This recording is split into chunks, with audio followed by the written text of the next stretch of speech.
what I think you're saying, where they're coming from, and it's always good to give people the benefit of the doubt. It's maybe not malintended. But you see from the Pope's doctrinal papers that came out this week that he's urging people in terms of love and family and joy to extend empathy and discernment. You don't have to be so harsh. This is not about brute force, right, which is what we all know the churches have done throughout history. Right. So that's one thing. Yes. The second thing I would argue is, as a child going to a school in Canada, which is based on our, we have Canadian rights as Canadian citizens. In the bigger picture, we have rights as we have human rights. Mm-hmm. And by my count, looking at the UN Convention for the Rights of the Child, this school broke at least 16 articles. And when you talk about the OPP, it's their job to uphold the law. So you're a citizen first, you're a person of faith second when it comes to administrating justice in a school. So they can think right, what they want. They cannot violate the law. So outsiders, then what I hear you saying is that outsiders, no matter what, cannot simply look at this scenario as quote-unquote spiritual abuse, and it's really for that group of people to work out amongst themselves. Yeah. You're saying that according to so many codes, written and unwritten, this was full-on child abuse.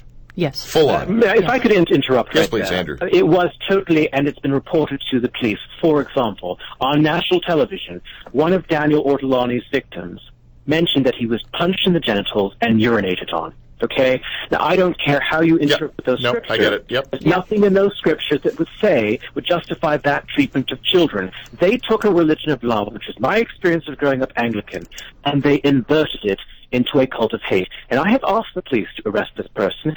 We've spoken to the police. They've told me, and they did their exact words. They said, we do not have the resources to go down to Texas to arrest Dan Ortolani and work with the American authorities. That's not true. The American authorities don't want this person, his wife, working in their schools or volunteering at their churches as they currently do.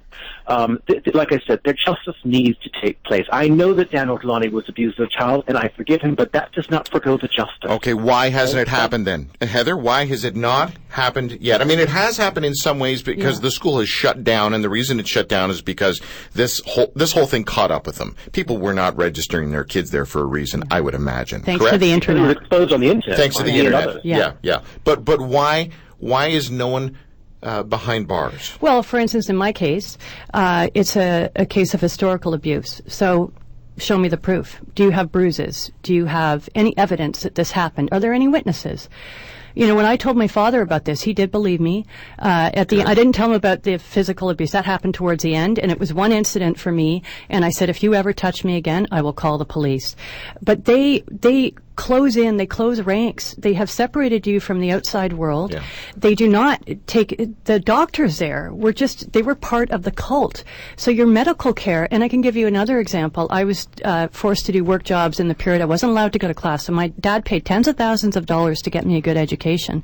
And that was the motivation for sending me there. I was removed from class because I did my shirt buttons all the way up as a joke with my friend, who I locked eyes with. We kind of made we did a little giggly thing in I was channeling my British grandmother, and she said, "Oh, I'm at private school and I'm going to do my buttons up all the way." And I said, "Oh, how posh! I'm doing mine up too." We got in trouble for that. That's because you sounded like Andrew's mother. Yes, that's right. They may have criticized us for actually. that. But we were taken out of class. We were separated.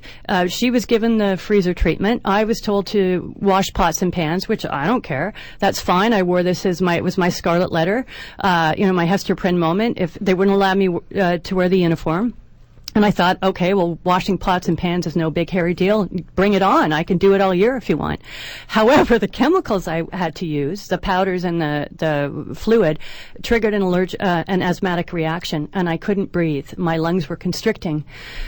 So I told them this, and they took me to the doctor, this man, Dr. Stewart, who also had an Anglican clerical collar. He had a PhD in philosophy, very bright man. And he said, he listened to my chest, and he said, yes, you're having an asthmatic attack, but don't think this will get you out of your work jobs. He gave me a surgeon's mask, told me to go back into the kitchen, instructed the teachers to put two industrial fans on a shelf to diffuse the air. Mm-hmm. And he said, and we're going to get someone to get you an inhalator inhalator, and they'll be back this afternoon with it. So I was given an inhalator, and I had to continue doing that. My question is why? I was having an allergic reaction to the chemicals.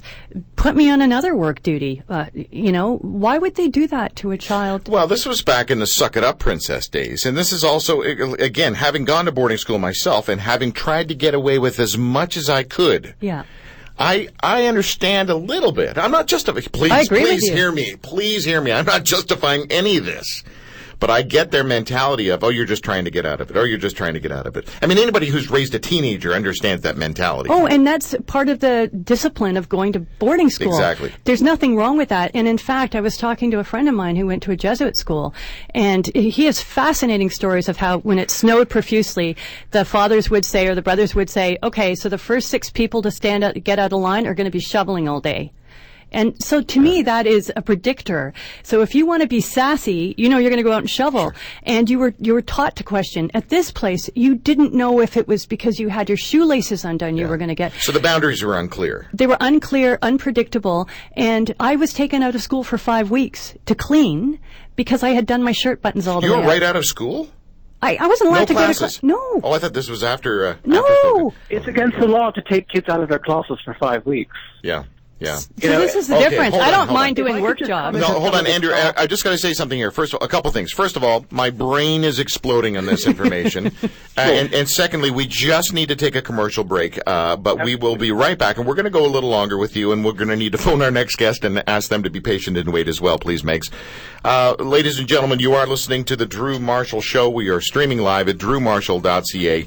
And we're live here in Southern Ontario on Joy 1250. We will come back with more of the Hell of Grenville. Thank you for tuning in. We're going to continue with the Hell of Grenville with Andrew Hale-Byrne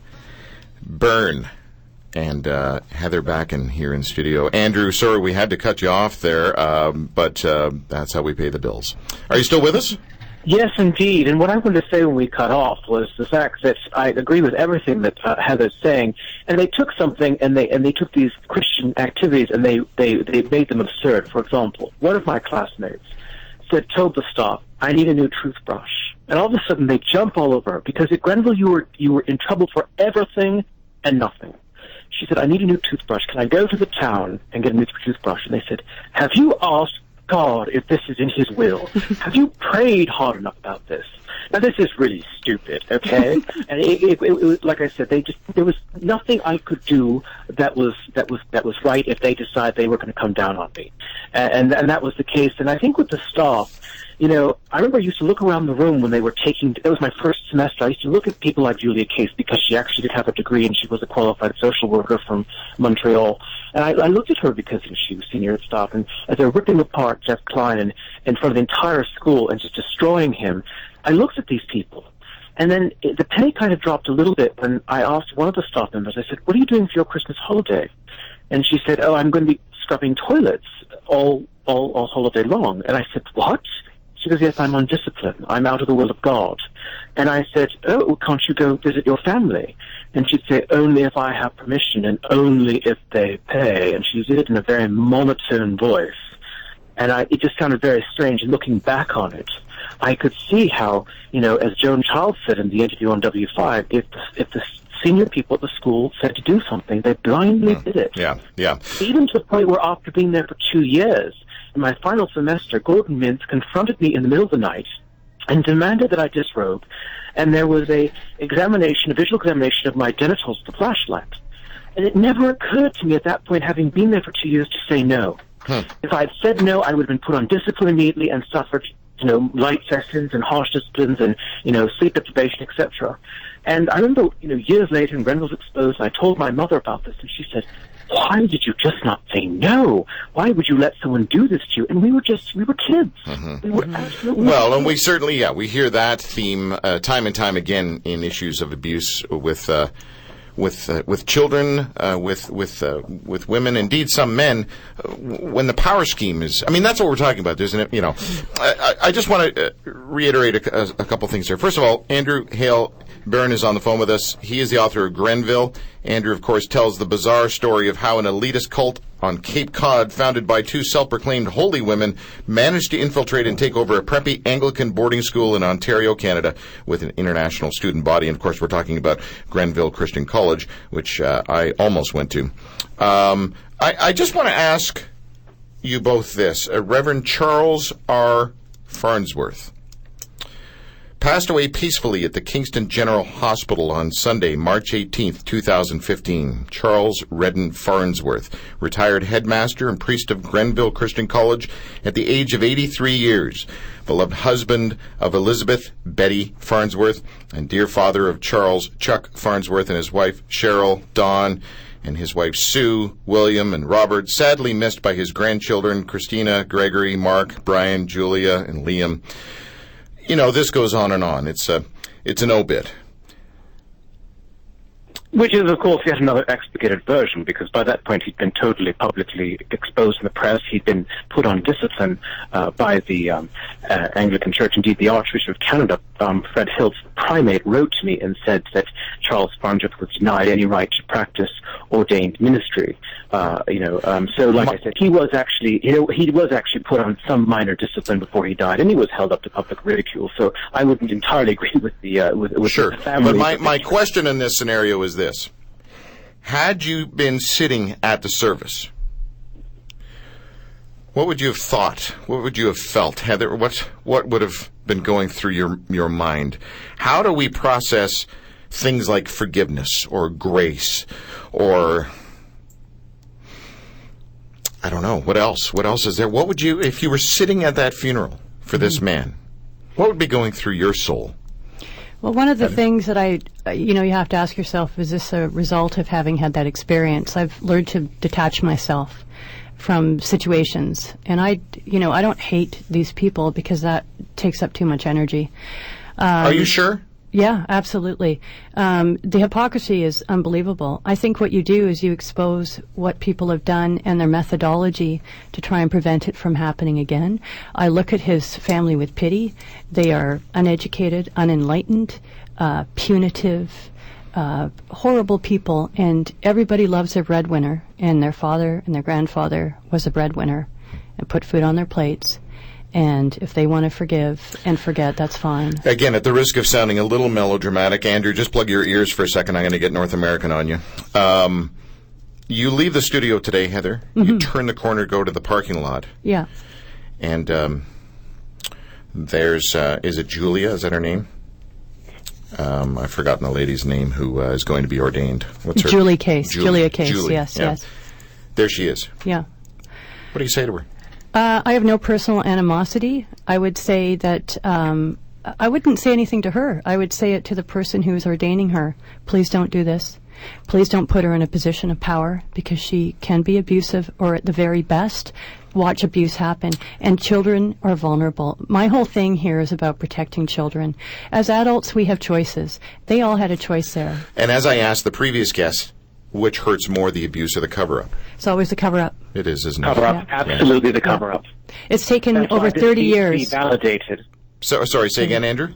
That is why this is about validating people's experiences so they can heal and have closure. We simply are asking the Anglican Church and the other authorities to simply admit that this happened and it happened to us. Mm-hmm. Andrew, we have apparently a few listeners